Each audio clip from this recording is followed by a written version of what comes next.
Le quartier Midan à Damas, c'est le passage obligé pour tous ceux qui veulent des pâtisseries traditionnelles et goûter des plats authentiques syriens.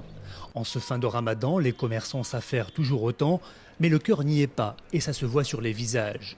Seuls les Syriens viennent faire leurs achats pour le repas du soir, car les touristes qui sillonnaient le quartier ont tout simplement disparu. Les touristes venaient tous ici, surtout l'été. Ils achetaient des gâteaux et des souvenirs. Mais là, il n'y a plus du tout de touristes. Le tourisme avait rapporté 6,5 milliards de dollars en 2010. Cette année, l'économie syrienne doit faire une croix sur ses revenus. Depuis la mi-mars, la contestation a vidé les hôtels et les restaurants dans tout le pays. À cela s'ajoutent les sanctions internationales pour faire plier Bachar al-Assad. Mais rien n'y fait, le régime est toujours là, la contestation ne faiblit pas et la répression non plus. L'économie du pays, elle, montre des signes de fatigue. La bourse de Damas aurait perdu 40% de sa valeur et certains prévoient moins 3% de croissance cette année.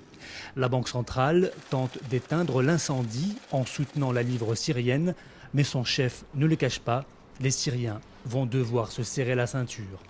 Les importations, les exportations, l'industrie, tout ça petit à petit va être touché de plus en plus.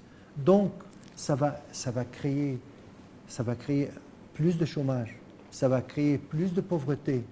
Si c'est ça le but encore, ils ont touché leur but. Sans l'argent du tourisme et peut-être bientôt sans l'argent du pétrole, le régime syrien pourra-t-il tenir longtemps?